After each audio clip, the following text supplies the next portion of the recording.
The Forest by Jerry Crowell. Uh, what the hell happened? She murmured, pushing herself up from the grass. Her phone's flashlight pointed toward the sky. Her vision swam, and a dull throb pounded at the side of her head. She pressed the hand against the left side and flinched at the pain. Her braided hair brushed against the fresh bruise, an irritating sting spreading across her scalp. It was about the size of her palm, sore and pulsing. She sat up, blinking, trying to piece together how she got there. The last thing she remembered was chasing after her little brother through the forest after their dog slipped out of its leash during a late night walk. Shoot, where's Charlie? She pushed herself to her feet, her body jolted awake by fear. She scanned the area, but the darkness stretched in every direction. A breeze stirred the trees above, their thick canopy blocking out the moon. Her flashlight's weak glow flickered against the towering trunks, their shifting shadows looming like restless figures in the night. I can't even see my own hands, she thought. She pulled her hood up, hoping to shield the wound from dirt. Crouching, she picked up her phone, its glow lighting up her face. The time read 1:27 a.m. and the battery sat at 10%. She had been out for 3 hours. Her eyes lingered on the phone screen, a photo of her little brother, and their dog Mickey. They were all she had after the accident. I have to find them, she thought, gripping the phone in her hand. With what little power remained, she lit a path ahead with her phone. Shadows stretched and twisted, flickering against the gnarled trees. She pushed through tangled bushes and clawing branches, a hoodie and sweatpants catching and tearing. The sting of a scraped skin barely registered. Her mind clung to one thought: finding them. She considered calling out for Charlie or Mickey, but the throbbing in her skull held her back. Something had struck her. Something was out there. She paused, gripping her phone tighter. This forest wasn't this big, she thought. I should have hit a road by now. I should hear cars. The silence pressed in, thick and wrong. Snap! She froze. Another snap followed, then another. Something's coming. The thought clamped down on her, sinking deep. Her breath caught as she stepped back, slow, careful. Penelope, run. The words barely left their lips. Run now. The thing in the dark moved, heavy, fast. Each step pounded through the dead silence, growing louder, closer. She turned too fast, stumbled, caught herself.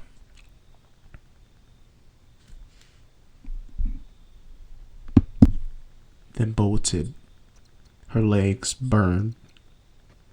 The flashlight from her phone swung wildly, casting frantic beams between the trees. Shadows stretched and lunged as she tore through the forest, the thing behind her closing the distance with each step. Thud. Penelope hit the ground hard, the impact rattling through her bones. Her phone skidded across the grass, its light flickering as it spun to a stop. She lay there, breath shallow, the weight of dread settling deep in her chest. The footsteps behind her stopped. It was there, watching. She didn't need to see it to know. The air pressed down, thick and suffocating, the presence looming over her like a shadow with weight. Her fingers dug into the dirt. Her lips parted, but no sound came out. "Please, Lord, not like this," she prayed. A sharp, desperate cry tore through the air. Penelope's eyes snapped open. A golden shape brushed toward her, fur glowing under a pale yellow light. Mickey, her retriever, bounded past, leaping at the thing looming over her. Teeth sank into its flesh, or what passed for it. A shrill, unnatural wail erupted as the creature staggered back. Her body jolted into motion. She scrambled forward, hands shaking as she snatched up her phone. The light quivered in her grip, but curiosity clawed at her. She turned the beam toward it. The thing lashed at Mickey, its long, shriveled arms sweeping in violent arcs. Its limbs looked like twisted, dried-out roots splitting and cracking with each movement. But its torso, thick, gnarled like an ancient tree, held something worse. Faces. Dozens of them. Men, women, children, their expressions frozen in horror, mouths stretched in silent screams. They looked too human, too lifelike, even as the wood twisted their features into something unnatural. Penelope's breath caught, her legs locked, but only for a second. "Mickey!" she yelled, voice raw. "Come on, we gotta go!" Mickey tore away from the creature and bolted to Penelope's side. She stumbled toward the yellow glow, her gaze locking onto a heavy bunker door. Her fingers wrapped around the metal knob, twisting hard. The creature dragged itself forward, limbs bending wrong and nails clawing through the dirt. A cry ripped from its throat, deep and wretched, like a whale's mournful call twisted into a woman's shriek. Penelope's breath hitched. The door refused to budge. She yanked again, hands slick with sweat. Mickey crouched low, growling as the thing closed in, its hollow eyes locked on them.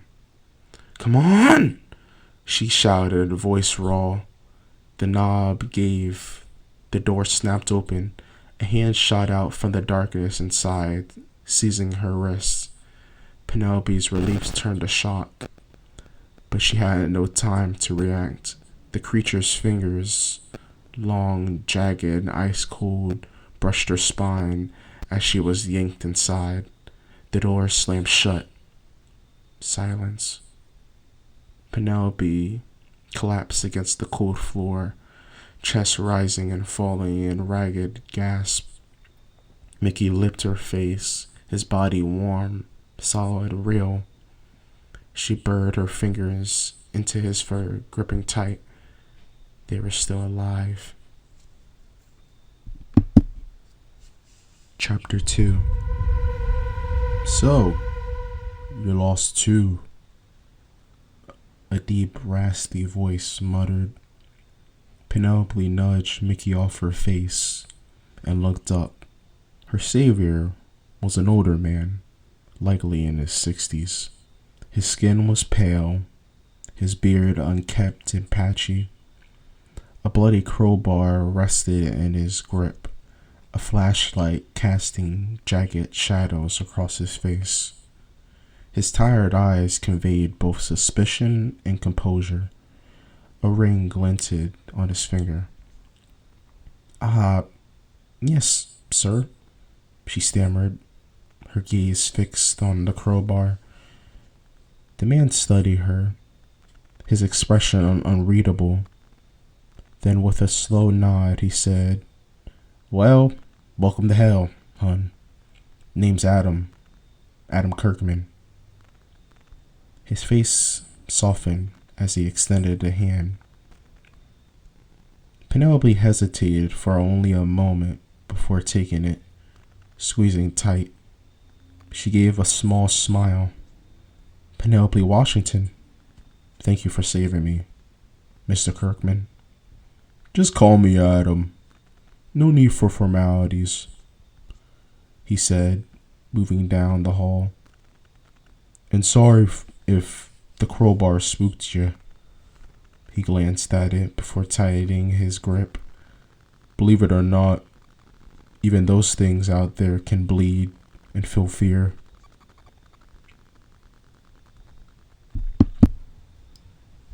Penelope's stomach twisted. "Wait, you're saying there's more?" Adam nodded as they reached another heavy metal door. "I need to go back," she said, turning. "My little brother is still out there." "You can't." His grip tightened around her wrist. "I'm sorry, but if he's still out there, he's gone." His voice didn't waver. "You're lucky I found you when I did, or you'd be another face on one of them." Penelope's breath caught. She stared at him, searching for something. Doubt, hesitation, anything. They gave her hope. She found nothing. Her voice broke as she whispered, "Why are they doing this? Why are we here?" "I don't know," Adam said with an irritated tone. "I've been stuck here for months." His grip tightened around the crowbar. "I was camping with my family when they attacked." A tear slid down his face, falling onto his ring. Penelope hesitated. She hated asking, but needed to. "Why didn't you try running?" "I did," he said. His eyes stayed on the floor. "But it's always night in the center of this forest.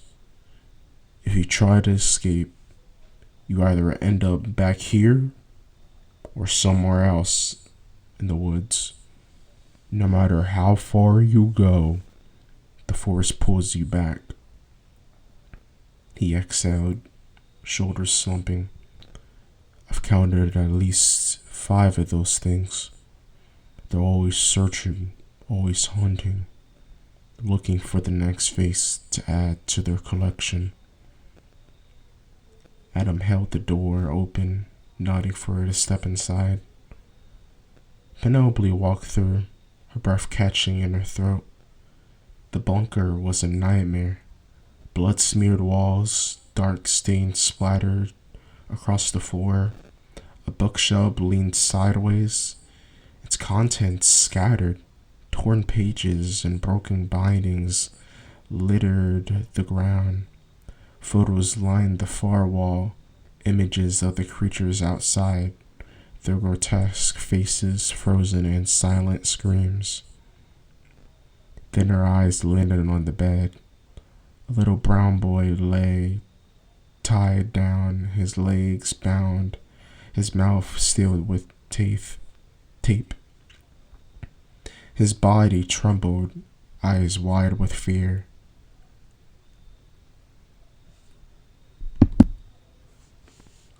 Her heart clenched. "Charlie." The name barely left their lips. Thud.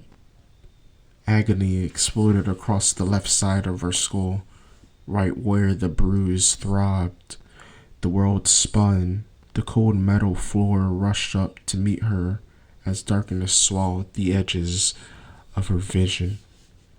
Mickey leapt in front of her, snarling.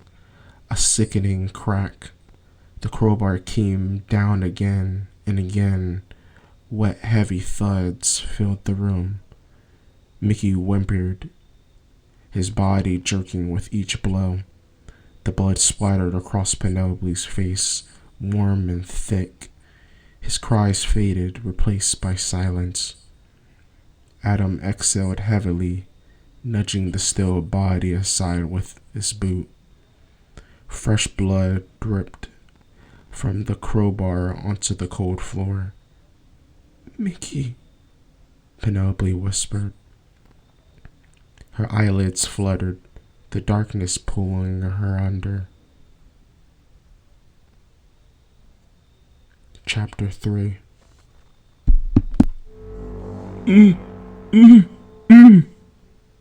Penelope stirred, her brother's muffled whimpers pulling her from the void. She tried to speak, but nothing came, her lips sealed behind thick tape. Her breath quickened, her arms wouldn't move. Her wrists and ankles were bound tight, rope digging into her skin. She struggled, twisting, but the restraints held firm. She turned her head. Charlie lay beside her, tears streaking down his face. His wrists were free, his hands limp at his sides, motionless. His ankles still tied kept him from moving. His eyes, dull and distant, barely met hers. Her chest tightened. A shadow moved above them. Adam. His grip clenched around their hoodies, dragging them across the floor without a word. The crowbar rested under his arm, streaked in dried blood. Each step echoed, slow and steady, leading them toward the door. Penelope's heart pounded. Terror and rage twisted inside her, but the ropes held still. The door loomed ahead. Adam walked in silence. Penelope twisted against the restraints, her muscles burning. Adam glanced over his shoulder, breaking the silence.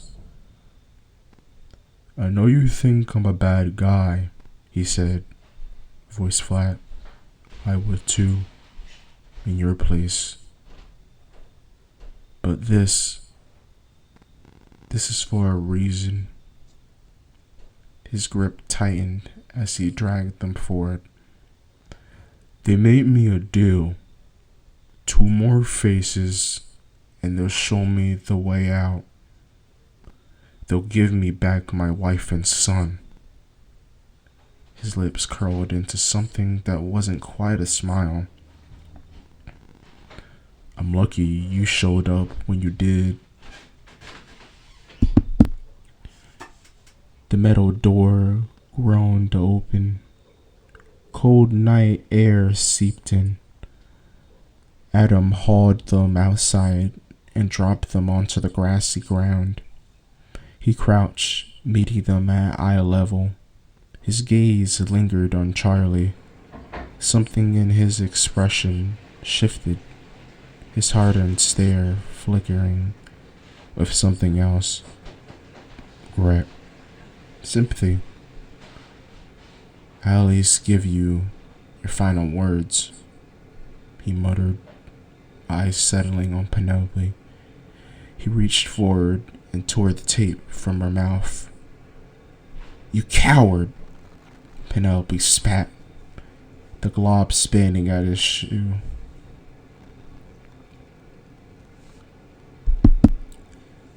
The glob landing at his shoe.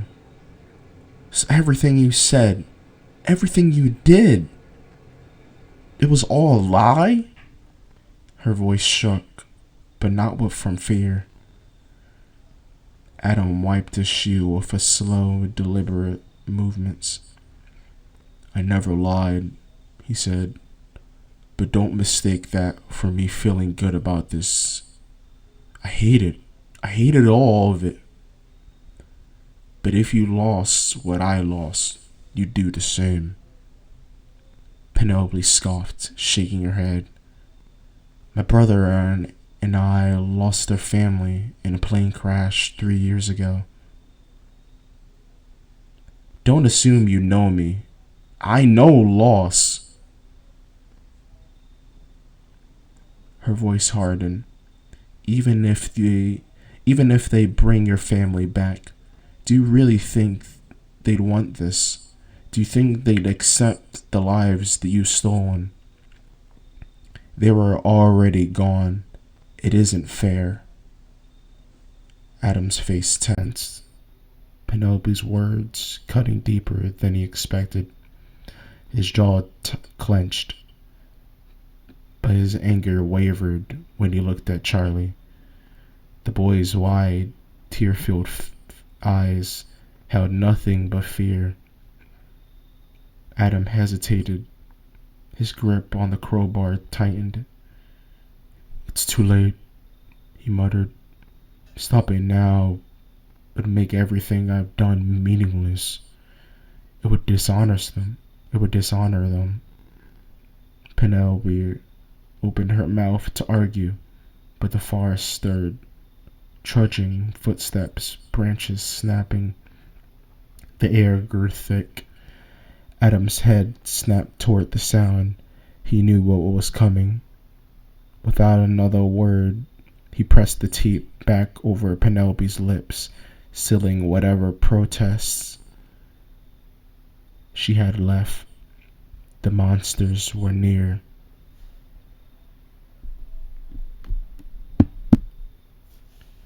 Chapter 4.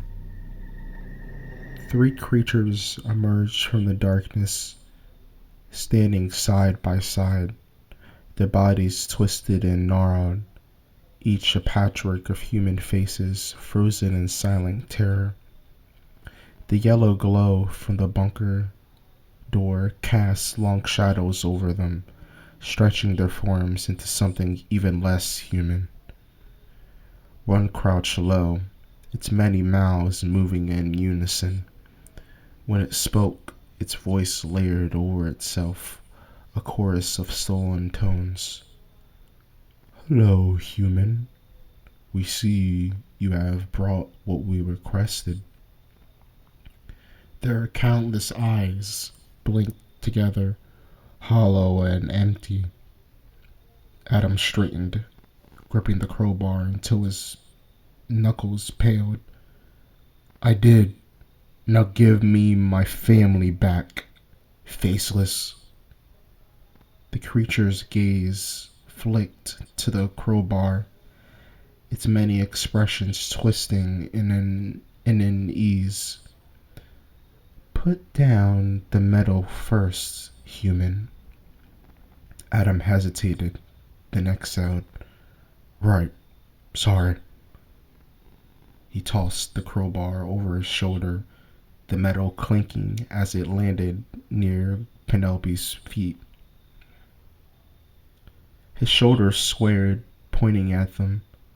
I had up my end of the deal. Now keep yours. The faceless rose to its full height, looming over Adam. It turned to its comrades, and the 3 of them let out a shrill,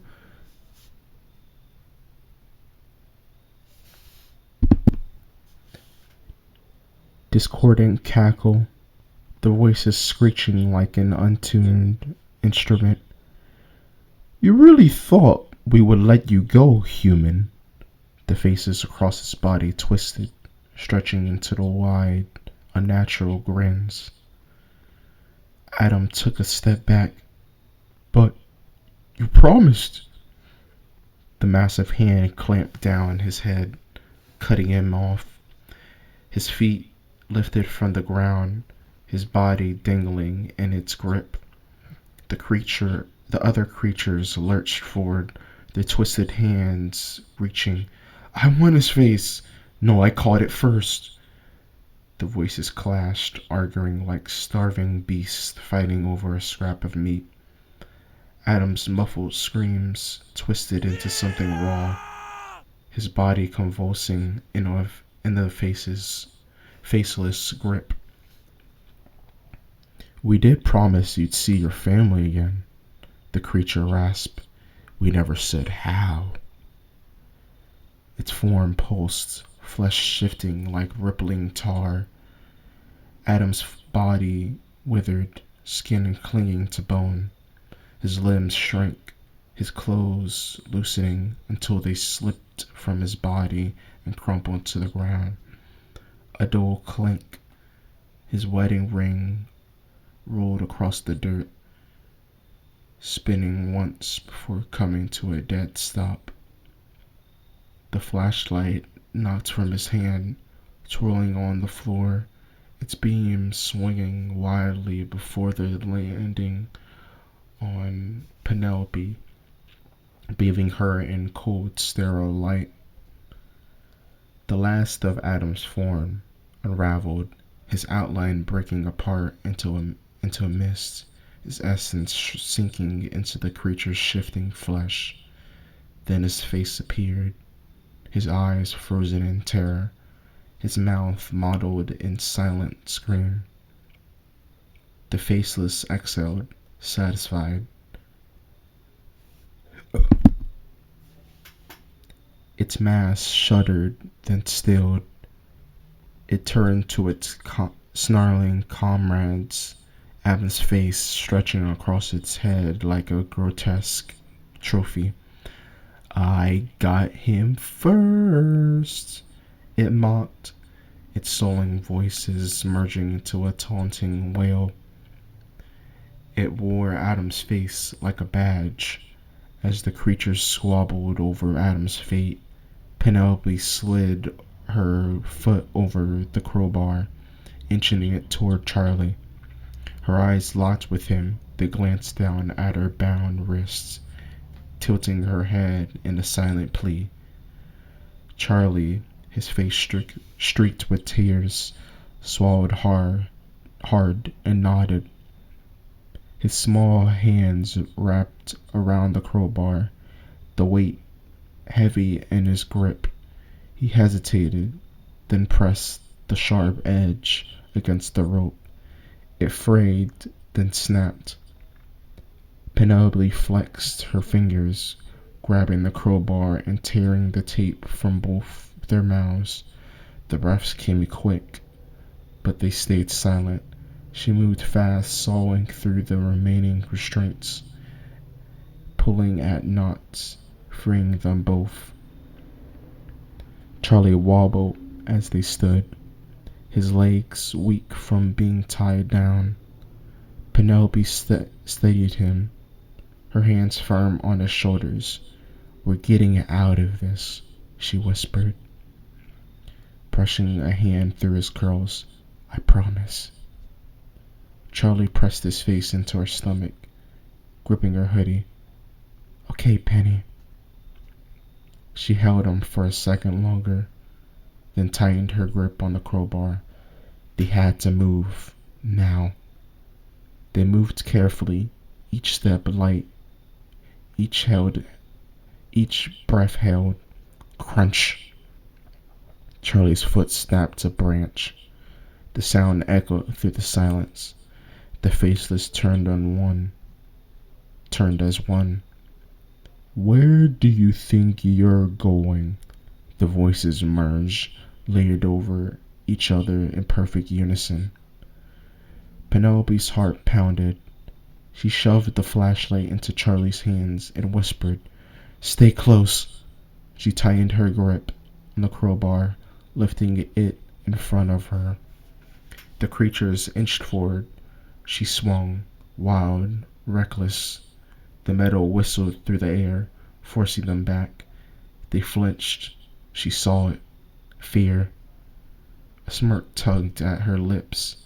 "So, Adam wasn't lying after all," she muttered. "Even monsters like you can feel pain and fear." A flicker of confidence replaced the terror in her chest.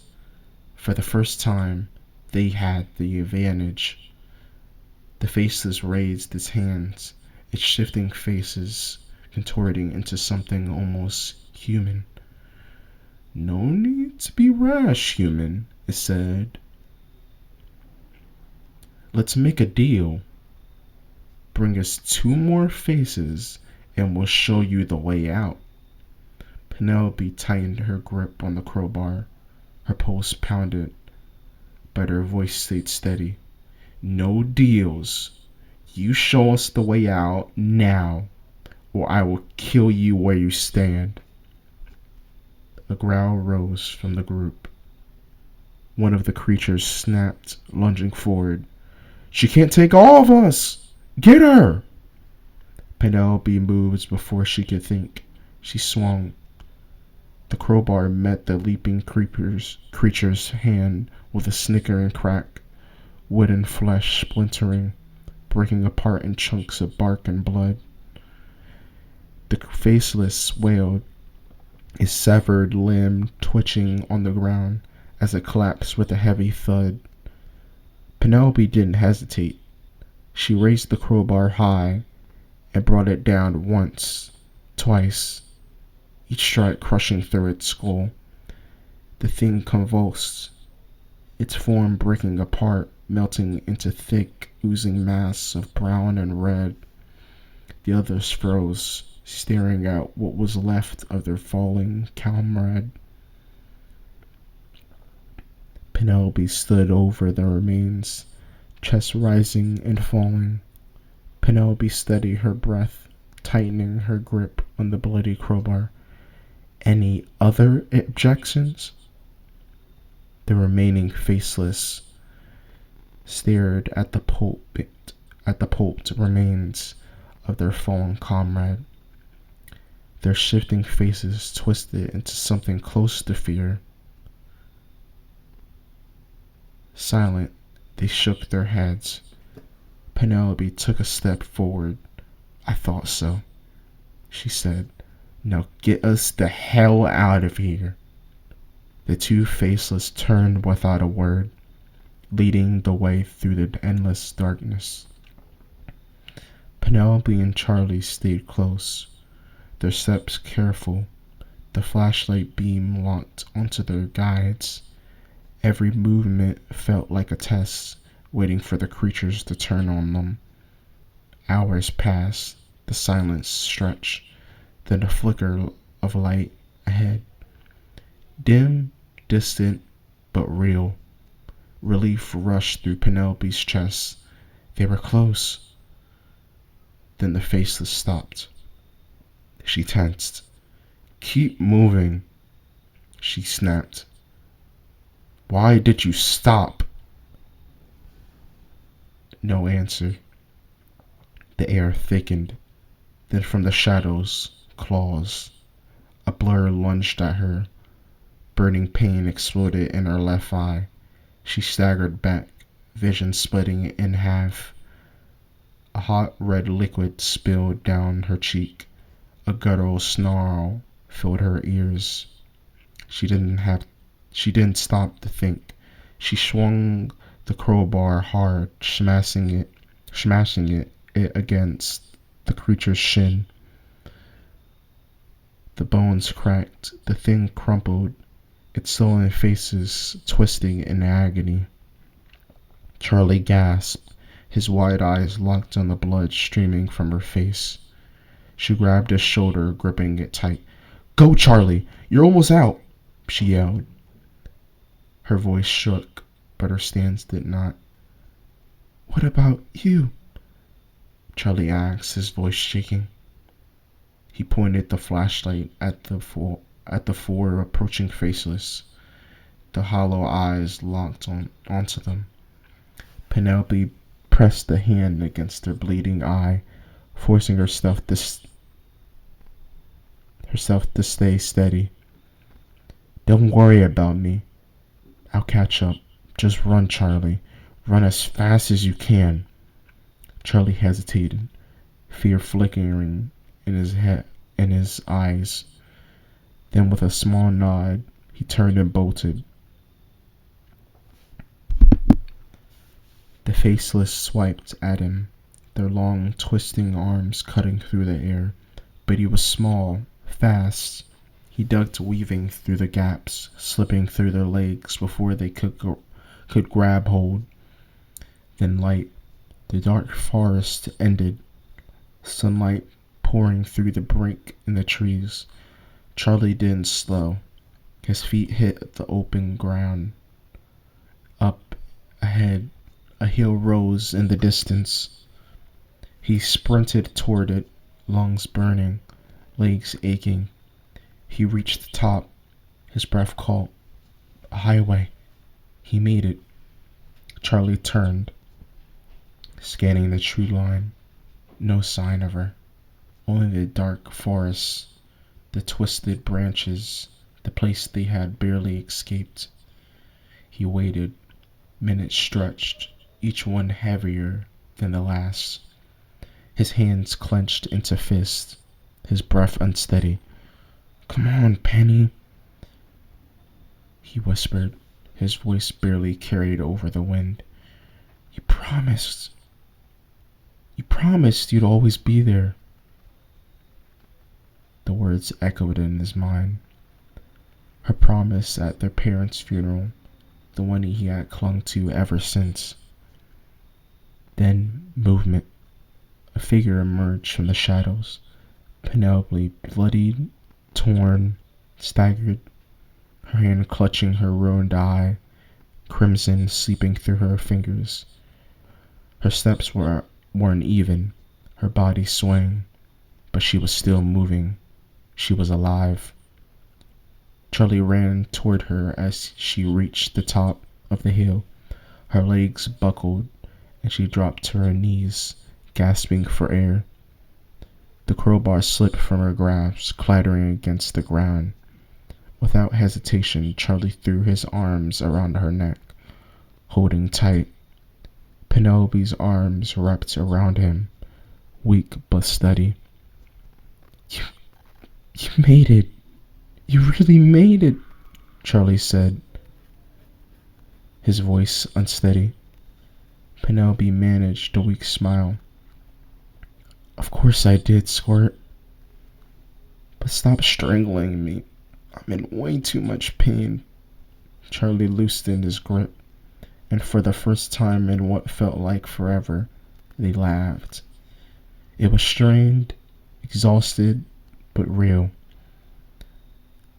After a moment, Charlie helped Penelope to her feet, steadying her as they turned toward the road. She stopped. Something pulled at her, a weight in her chest that wouldn't let her leave just yet. "Wait a sec," she muttered, turning back toward the forest. At the tree line, two faceless stood in the shadows, watching. Penelope's breath slowed. The rage in her chest flared, pushing past the fear. She bent down, grabbing the crowbar from the dirt. "I hope you monsters burn in hell," she growled. With every ounce of strength she had left, she hurled the crowbar into the woods. It vanished into the darkness, farther than she expected. If someone else ends up trapped in that place, she thought, staring into the void beyond the trees, I hope they find it. I hope they use it to escape, just like we did. She turned away, and she didn't look back. They sat by the roadside, silent, drained. The weight of everything settled over them like a heavy fog. Charlie leaned against Penelope, his small head resting on her shoulder. His breathing slowed, his body finally giving in to exhaustion. She let him sleep, her arm wrapped around him, keeping him close. She raised a weak hand, waving at any passing car. Minutes passed, maybe longer, than headlights. A vehicle slowed, tires crunching against the pavement. A couple rushed out, Their voices were frantic, their faces pale with shock.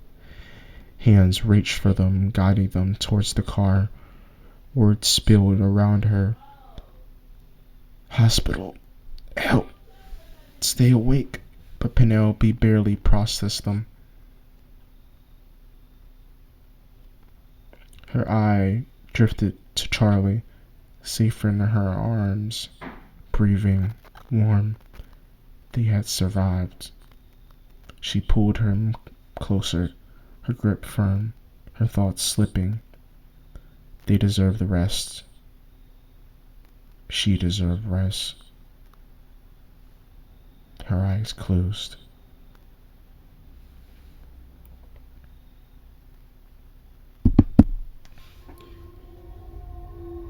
And that was The Forest, a short story I wrote a little bit ago. I hope you all enjoyed it, especially on the spooky month of October. The description to the story, for you to read it physically, at least, should be in the description. Have a good day. Stay spooky and avoid the forest.